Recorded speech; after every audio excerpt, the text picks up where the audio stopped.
오늘 인사하시면서 벌써 해피 뉴 이어 그렇게 인사하시는 걸 봤습니다. 우리 미들이 참 좋으세요. 네, 내년 돼봐야 아는데 해피 뉴 이어를 맞이하지. 그런데 내년이 올 줄 믿고 그렇게 인사를 당겨서 하셔서 참 좋습니다. 사실 우리가 송구영 신예배 따로 드리지 않기 때문에 오늘 이 예배가 한 해를 보내고 또 내년을 준비하는 예배가 되는 것 같습니다. 그런 마음으로 함께 예배했으면 좋겠습니다.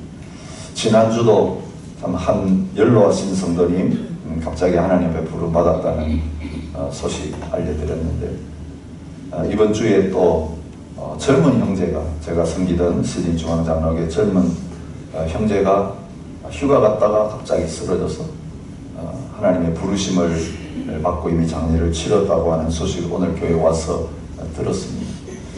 올 때는 순서가 있지만 이 세상 떠날 때는 순서가 없다라고 하는 사실을 실감을 합니다. 언제든지 불러가실 수 있는 상태에 우리가 살아가고 있구나. 병상에서만 하나님께서 불러가시는 게 아니라 잠자다가도, 걸어가다가도, 일을 하다가도, 휴가 중에도, 예배 중에도 언제든지 하나님께서 부르시면, 오라고 하시면 가야 되는 인생이다. 그런 생각을 하게 됩니다.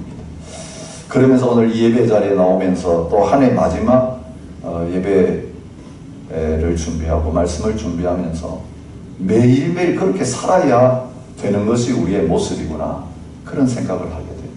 여러분, 오늘이 마지막 날이라면, 오늘 이 시간이 마지막 시간이라면 여러분은 무엇을 하시면서 인생의 마지막을 보내고 싶으십니까?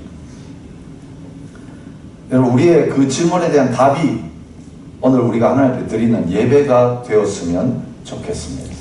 한 해 마지막에 하나님이 오늘 우리에게 주신 말씀, 시편 99편은 무엇입니까? 주의 크고 두려운 이름을 찬송할지니 그는 거룩하심이로다. 너희는 여호와 우리 하나님을 높여 그의 발등성 앞에서 경배할지어다. 그는 거룩하시도다. 너희는 여호와 우리 하나님을 높이고 그 성산에서 예배할지어다. 우리 여호와 우리 하나님은 거룩하심이로다. 세 번이나 반복해서 다른 단어를 쓰고 있지만 중심은 무엇입니까? 예배하라는 것입니다. 그 예배를 드리는 방법을 자세하게 설명해 주고 계시죠? 찬송하면서, 경배하면서 예배할지니라. 그런데 예배 본질은 뭐냐면 우리 하나님을 높여, 여호와 우리 하나님을 높이고, 참된 예배, 참된 찬송, 참된 경배 무엇이냐? 내 삶 속에서, 우리 교회 공동체 안에서, 우리 가정 안에서, 이 세상 속에서 가장 높임을 받으셔야 될 하나님만 높이고, 여러분, 그 하나님 높이면 저절로 되어지는 게 뭐냐면 오늘 본문에 나오잖아요. 발등상 앞에서. 여러분, 그 발판, 그 하나님이 앉으신 보좌에 그 발판 앞에 오늘 우리는 완전히 엎드려서 예배할 수밖에 없다는 것입니다. 여기 경배한다는 단어는 다른 단어가 아닙니다. 엎드려서 절한다는 것입니다. 동방 박사가 예물을 드리고 아기 예수님 앞에 엎드려서 절했던 것처럼 오늘 우리들이 예배를 그렇게 드리지는 않습니다. 그러나 중동 지역 가보면 여러분 아시다시피 무슬림들도 마찬가지고 우리 크리스찬들도 마찬가지고 우리 왕 앞에, 높은 사람 앞에 절하듯이, 우리 꿇어 엎드려 큰 절하듯이 기도할 때도 그렇고 예배할 때도 그렇고 그렇게 절대 존재 앞에 완전히 엎드려서 절하면서 예배를 드리는 그런 모습들을 흔치 않게 볼 수 있습니다. 하나님을 높이면 저절로 생기는 게 뭐냐면 우리가 엎드려서 경배하면서 하나님을 예배할 수 있게 된다는 것입니다. 오늘 진정한 경배를 하나님 앞에 드릴 수 있는 저와 여러분이 되실 수 있기를 바랍니다. 한 수도원의 새벽 예배 시간이었습니다. 수도원장은 남들보다 1시간 일찍 나와서 예배를 준비하고 있었는데, 들어온 지 얼마 되지 않는 신참 수도사가 수도원장에게 인사를 하면서 들어왔습니다. 수도원장이 볼 때 너무 기특했습니다. 아직 시간이 되려면 멀었는데 잠도 안 자고 무슨 일로 이렇게 일찍 들어왔는가. 그때 이 신참 수도사가 우쭐거리면서 이렇게 대답했습니다. 하나님을 경배하려고 왔죠. 같은 방 친구들은 다 처자고 있지만 이렇게 저는 일찍 일어나서 하나님을 경배하려고 합니다. 이 말을 들은 원장님의 얼굴이 굳어졌습니다. 좋아하기는커녕. 그리고 엄하게 그 신참 수도사에게 말했습니다. 자네는 그냥 다시 들어가서 자는 게 좋겠네. 이외의 대답을 듣고 이 신참 수도사가 깜짝 놀라서 의아하게 말했습니다. 아니 그게 무슨 말씀이십니까? 그때 원장님이 이렇게 대답했다고 합니다. 자신을 드러내기 위해서 부지런을 떨면서 다른 형제들을 낮추는 것은 하나님을 경배하는 일이 아니기 때문일 거예요. 자네가 이 자리에 와서 아무리 열심히 하나님의 예배를 드려봤자 자네 마음이 그러면 하나님을 경배하는 것이 아니네. 여러분, 오늘 본문 이 말씀, 이 한 해 보내면서 저희들이 계속 묵상했던 말씀과 같이 이어지는 말씀이에요. 아침마다 여러분에게 말씀 기도 여러 우리 사역자들이 준비하셔서 올리십니다. 아마 고민이 되셨을 거예요. 어제 여러분 받으시면 어때요? 어제의 말씀이나 오늘 말씀은 시편의 이 내용이 묵상할 때 다 비슷한 말씀이죠. 어떤 내용? 하나님께서 보좌에 앉으셔서 다스리시고 심판하시고 높으시다. 그리고 하나님 찬양해라. 한마디로 줄이면 메시지가 그런 겁니다. 그런데 계속 말씀들이 반복되니까 같은 말씀을 계속 듣는 그런 자리에 있으실 것입니다. 그럴 만한 이유가 있습니다. 시편 가운데 하나님께서 왕으로서 보좌에 앉으셔서 온 세상을 다스리고 계신다. 온 세상을 다스리시는 그 하나님을 찬양하는 시편 있습니다. 시편이 모두 13편이 있습니다. 시편에 그 중에 특별히 제4권 90편부터 106편 여기에 그 하나님을 다스리심을 찬양하는 시편이 8편이나 들어있습니다. 93편과 95편부터 101편까지 7편의 시편이 그렇습니다. 그 중에 95편부터 100편까지는 그 하나님의 다스리심을 찬양하는 시편을 모아놓은 대표적인 시입니다. 우리가 연말에 95편부터 99편까지 같은 주제를 가지고 하나님을 찬양하는 시들을 묵상했습니다. 이것을 신정시라고 합니다. 하나님의 다스림, 하나님의 통치를 노래하는 시입니다. 여러분, 우리가 예배 드릴 때마다 늘 하나님 앞에 보좌 앞에 나아가서 예배합니다. 이 보좌라고 하는 단어를 많이 씁니다. 여러분, 보좌에 앉으신 그 하나님 얼마나 크고 놀라우신 분인가. 오늘 여러분 1절부터 3절까지 해서 그것을 말씀하고 있습니다. 여러분, 오늘 이 시편은 9편인데 9절로 되어 있는데 셋으로 구별이 되어 있습니다. 뭘 가지고 구별합니까? 항상 하나님 찬양하라는 말, 하나님 예배하라, 경배하라는 말이 나오고 후렴처럼 그 뒤에 붙어서 따라 나오는 말씀이 있습니다. 그는 거룩하시니로다. 그는 거룩하시도다. 우리 하나님은 거룩하십니다. 하나님 예배해야 될 이유가 뭐냐? 하나님 거룩하시기 때문이다. 3절에 나오고 5절에 나오고 9절에 나옵니다. 그것을 통해서 이 9절의 시편이 셋으로 나누어져 있는 것을 볼 수 있습니다. 1절부터 3절까지 보좌에 앉으셔서 다스리고 계시는 살아계신 하나님을 보여주고 있는 것을 볼 수 있습니다. 여호와께서 다스리시니, 이 다스리신다는 말은 오늘을 보면 왕이라는 단어하고 관련이 있습니다. 왕은 멜렉이라고 하는 단어를 씁니다. 그런데 다스린다는 말이 말라크입니다. 왕이 하는 그 행위, 바로 통치 행위인데 하나님께서 온 세상을, 자기 백성을 왕으로서 다스리는 것을 볼 수 있습니다. 하나님 어떤 분으로 표현합니까? 그룹 사이에 좌정하시니. 여러분, 그룹 사이가 어딘지 아시죠? 이스라엘 백성들의 성전에는 반드시 지성소가 있었습니다. 그 지성소에는 뭐가 있습니까? 언약궤가 있고 언약궤 위에 그룹들이 날개를 펴고 있는 그 장소가 있습니다. 그곳이 은혜의 보좌입니다. 시은소라고 하는, 하나님의 은혜를 베푸시며 그 백성들을 만나 주시는 장소. 그게 그룹 사이입니다.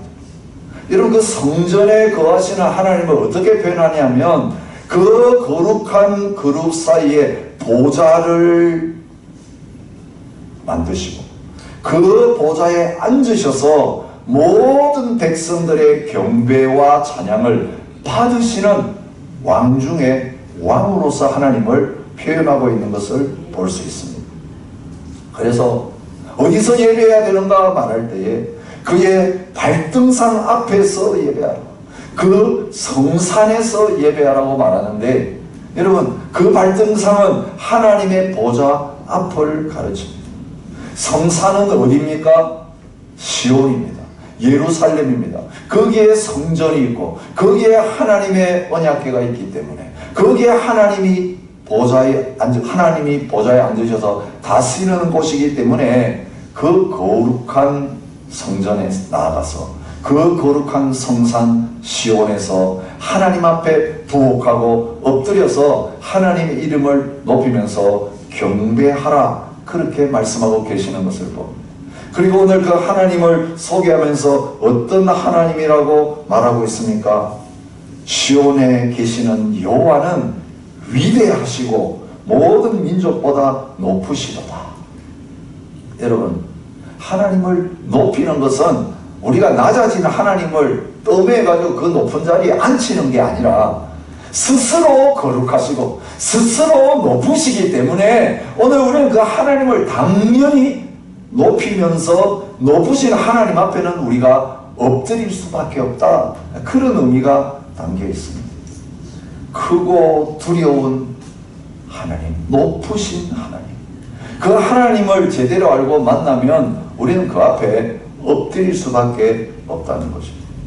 여호와는 모든 나라보다 높으시며 그의 영광은 하늘보다 높으시다. 여러분, 높고 위대하신 하나님, 보좌에 앉으신 그 하나님이십니다. 그 하나님이 모든 권세와 능력을 가지고 온 세상을 다스리시는 거룩하신 하나님이십니다. 그리고 그런 하나님과 같은 분이 이 세상에는 없다는 것입니다.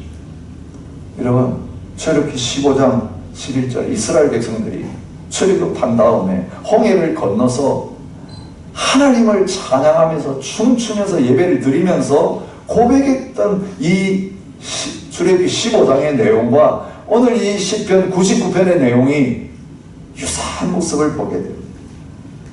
출애굽기 15장 11절입니다. 여호와여, 신중에 주와 같은 자가 누구니까? 주와 같이 거룩함으로 영광스러우며 찬송할 만한 위엄이 있으며 기이한 일을 행하는 자가 누구니까? 하나님만이 거룩하신 분이고 영광스러운 분이고 찬송할 만한 놀라우신 일을 행하시는 분이십니다. 여러분, 그것이 모든 시편 가운데 포함되어 있는 내용일 뿐만 아니라 요한계시록에 천국에서 하나님을 찬양할 때도 그런 하나님을 높이면서 모든 성도들이 하나님의 나라에서 하나님을 예배하고 있는 것을 볼 수 있습니다. 요한계시록 15장 2절부터 4절에서 이렇게 찬양하며 예배합니다. 내가 보니 불이 섞인 유리바다 같은 것이 있고 짐승과 그의 우상과 그의 이름의 수를 이기고 벗어난 자들이 유리바닷가에 서서 하나님의 검은고를 가지고 하나님의 좀 모세의 노래, 어린 양의 노래를 부른다고 말하고 있습니다. 여러분, 천국에서 부르는 노래가 모세의 노래입니다. 출애굽기 15장에 나왔던 그 노래, 바다를 걷는 사람들이 부른 그 노래, 이 세상 바다와 같은 우리를 침몰시키고 우리를 위협하는 그 바다를 통과해서 이제는 하나님 앞에서 강가에 서서 홍해를 지난 하나님의 백성들이 부른 노래가 같다는 것을 보여주고 있습니다. 그것이 어린 양 예수님을 찬양한 노래라고 말하고 있습니다. 내용이 무엇입니까? 전능하신 이여 하신 일이 크고 놀라우시도다. 만국의 왕이시여 주의 길이 의롭고 참되시도다. 주여 누가 주의 이름을 두려워하지 아니하며 영화롭게 하지 아니하오리까 오직 주만 거룩하시니이다. 주의 의로우신 일이 나타났음에 만국이 와서 주께 경배하리이다. 모든 민족과 족속과 열방과 방언 가운데서 구원받은 하나님의 백성들이 그 시온에서 하나님을 찬양하면서 엎드려 경배하며 예배하고 있는 그 아름다운 모습을 볼 수 있습니다. 하나님의 보좌, 하나님의 통치 어떤 모습인가? 오늘 이 시편에서는 두 가지로 말하고 있습니다. 왕이 보좌에 앉아서 하는 가장 중요한 일 중에 하나가 뭡니까? 백성들이 문제를 가지고 오면 그 문제를 재판에서 풀어주는 일, 심판하는 일, 그것이 왕이 보좌에서 앉아서 하는 일입니다. 하나님께서 온 세상을 다스리시는데 왕으로 다스리는 하나님의 사역, 그것 때문에 우리는 하나님을 찬양하고 경배해야 된다고 말합니다.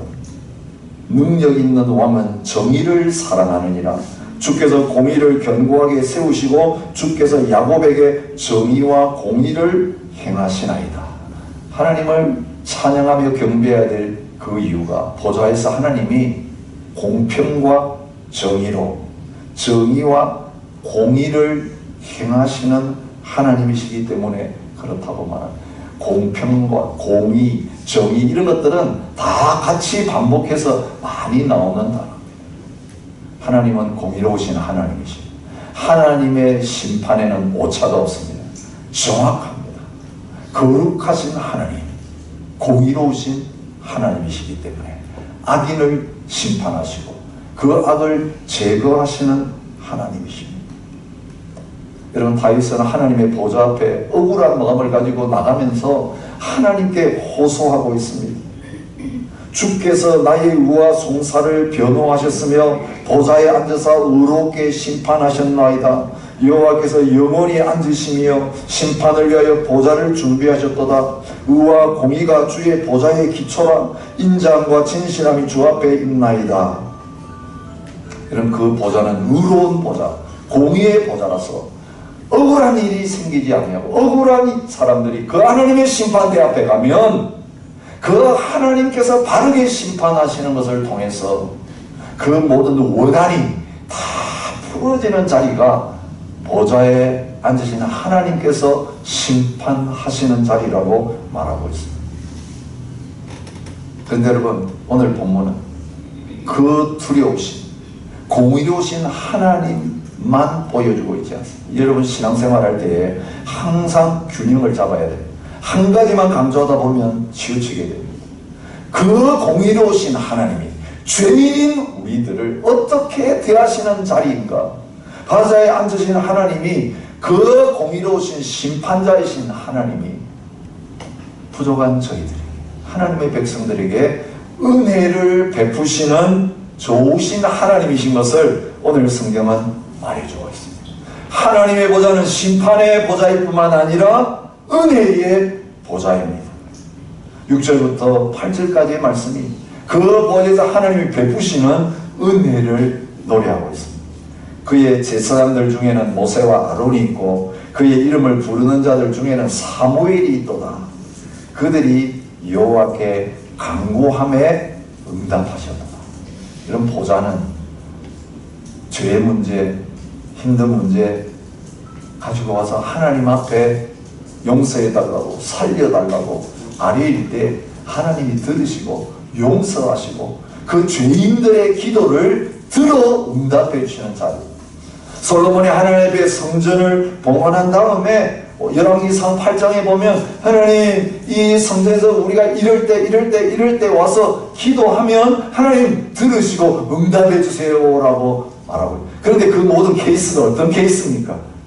주님 잘 살았습니다. 이제는 우리 기도할 때 복 좀 주세요. 이런 내용이 아닙니다.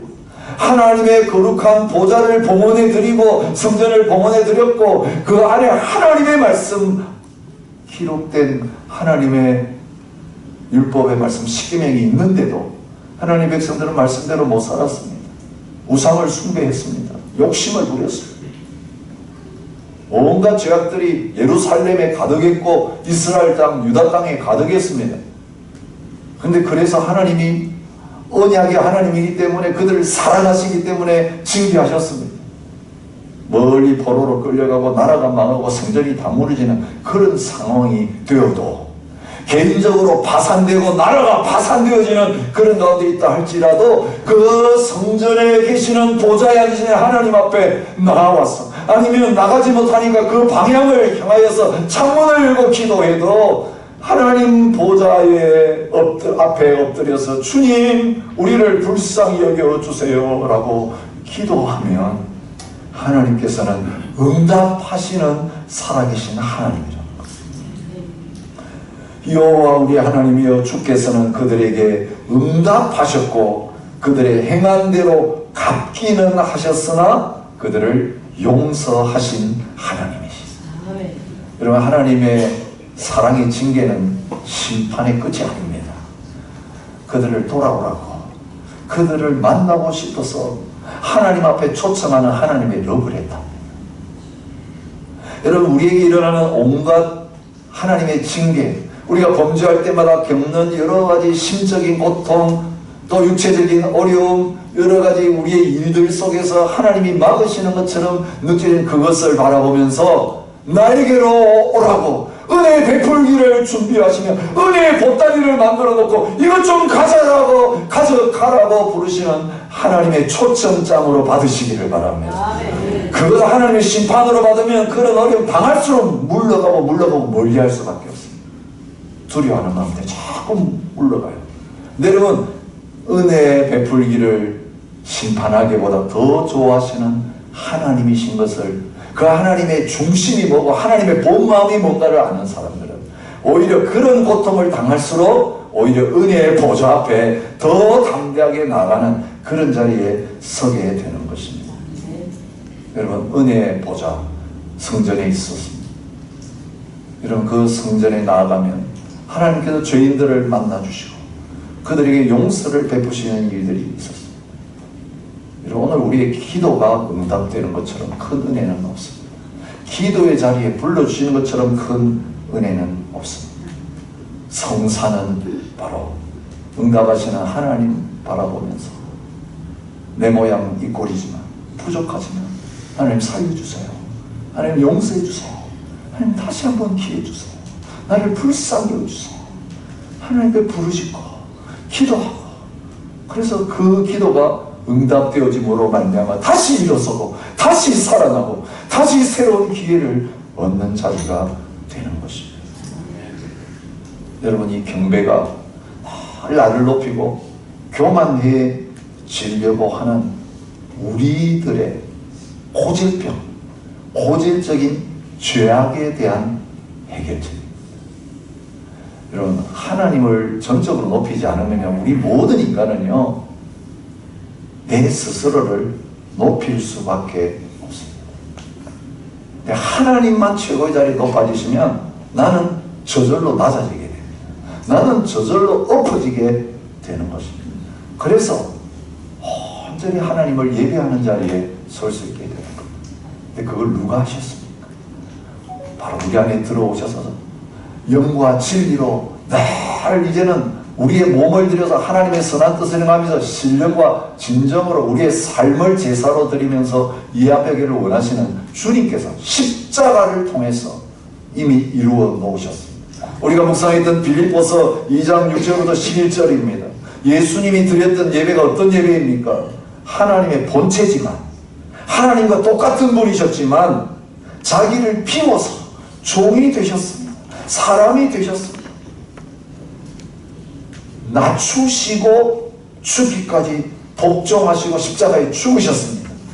그 다음에 어떤 일이 일어납니까? 하나님이 그를 높여서 모든 이름 위에 뛰어난 이름을 주셔서 모든 무릎이 예수님 앞에 무릎을 꿇게 하시고 주라고 부르게 하시고 하나님께 영광 돌리는 자리에 있게 하셨어요.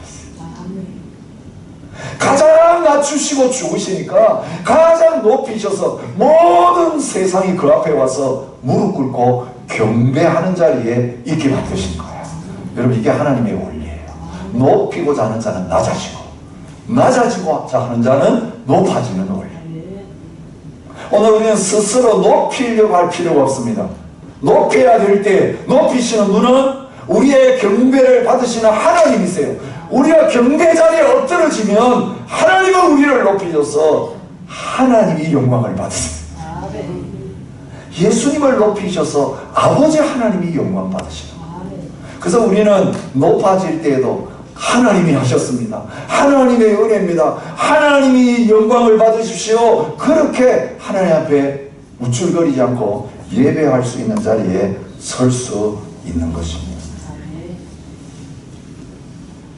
이 안의 마지막 이런 모습으로 하나님 앞에 예배하면서 맞았으면 좋겠습니다. 우리 송구영신 예배 같이 모이지 않지만 오늘 저녁에 새해를 맞이하면서 조용히 가족별로 혹은 혼자서 하나님 앞에 주님, 내가 이 한 해를 하나님 앞에 찬양하면서 하나님 앞에 경배하면서 하나님 앞에 예배하면서 맞이하고 싶습니다. 조용한 그런 하나님과 내 자신의 삶을 다시 한번 돌아보는 그런 시간을 가졌으면 좋겠습니다. 어떤 교회가 송구영신 시간에 특별한 행사를 한다. 그것이 좀 마음에 와닿았습니다. 우리 개인적으로 오늘 저녁에 한번 그렇게 해봤으면 좋겠다는 마음이 듭니다. 그게 뭐냐면 모든 성도님들이 이제 송구영신 들으면서 종이를 한 장씩 다 받습니다. 그리고 그 자리에서 여러분 이제 한 해를 보내면서 이제 이 한 해가 마지막이라면 내가 어떤 말을 남기기를 원합니다. 그래서 유서를 그래서 모든 예배 참여한 분들이 유서를 다 기록합니다. 그리고 그것을 다 앞에 냅니다. 자기 이름 써가지고 유서를 다 봉투에 넣어가지고 목사님이 뜯어보지는 않습니다. 여러분 그 송구영신 예배 드리고 그 다음에 돌아가신 분은 그게 유서가 됩니다. 그래서 그 장례식에 그 유서를 읽어드립니다. 안 돌아가신 분은 다음 송구영신 예배 때 다시 돌려드립니다. 또 새로 써야 돼요. 여러분, 여러분이 쓴 유서를 여러분 스스로 한번 읽어보신 적 있으세요? 아마 특별한 경험일 거예요.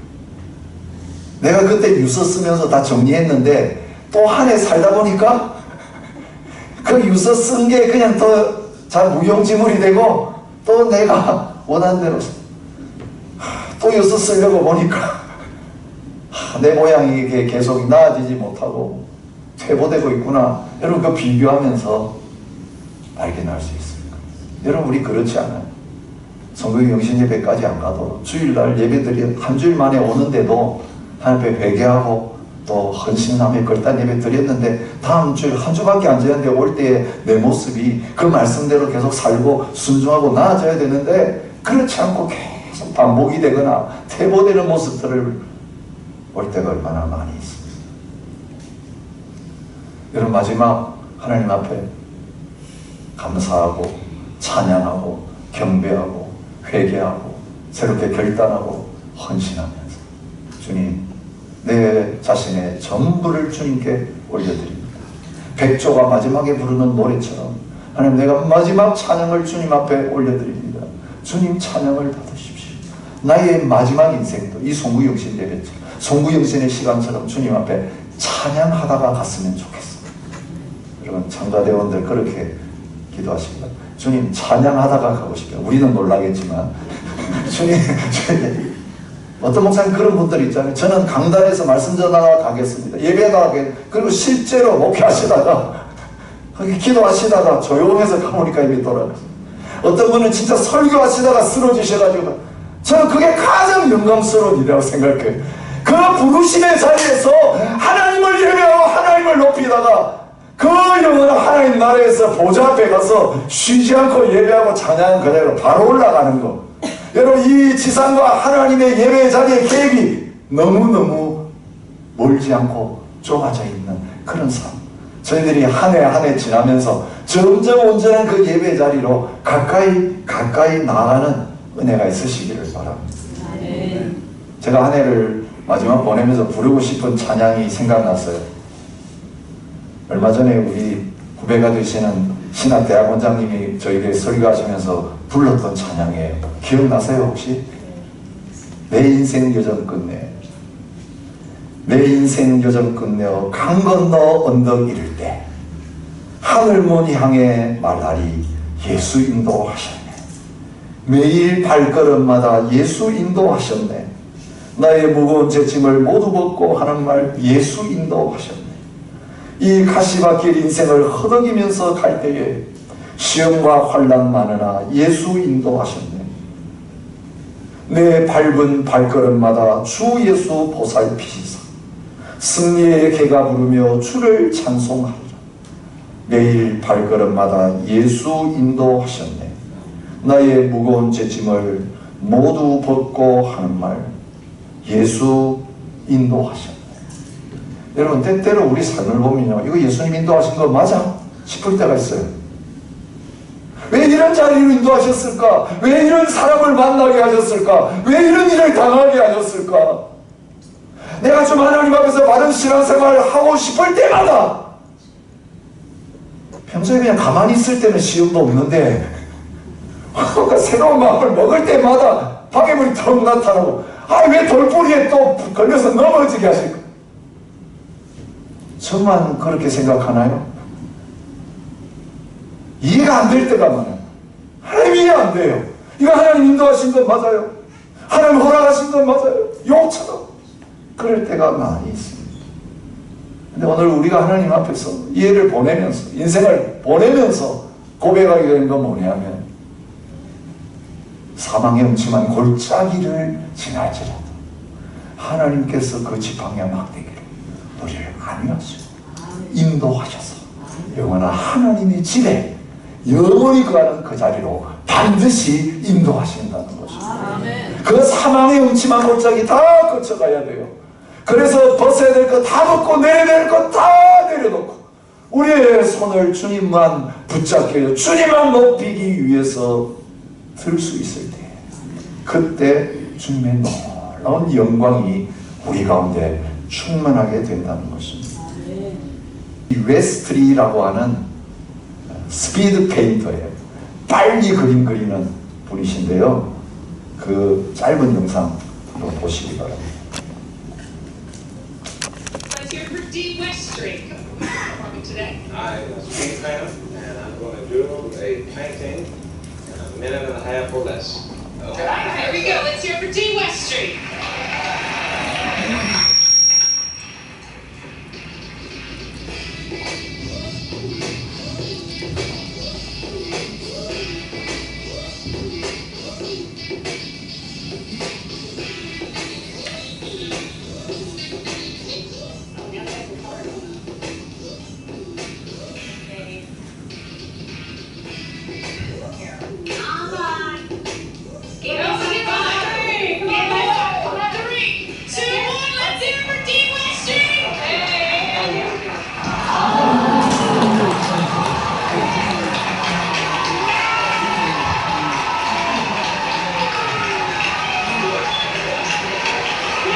자, 이제 그만 보여주세요.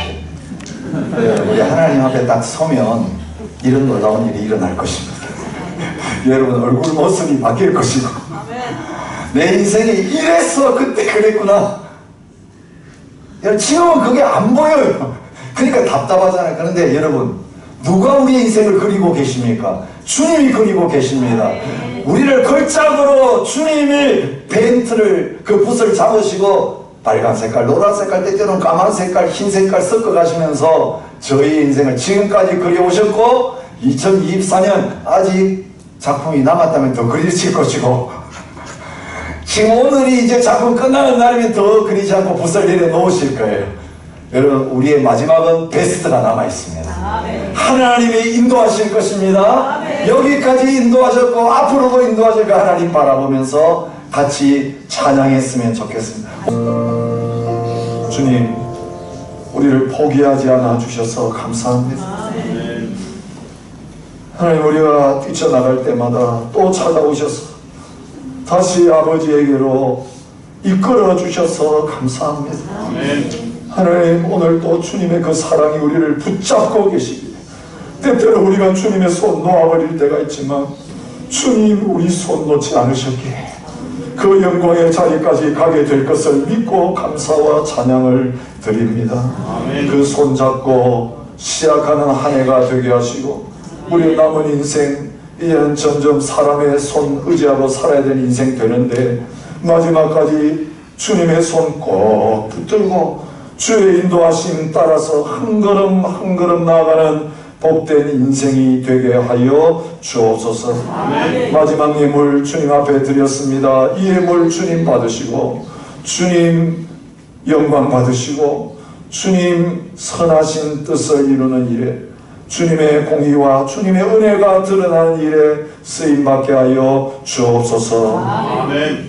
이제는 우리 주 예수 그리스도의 은혜와 아버지 하나님의 무한하신 사랑과 성령의 교통하심이 날마다 보좌에 앉으신 하나님 앞에 엎드려 경배하며 그 하나님께만 영광을 돌리며 하나님의 이름만 높이는 삶을 살아가기 원하는 모든 하나님의 백성들과 주님의 몸된 교회 위에 이제로부터 영원히 함께 있을지어다.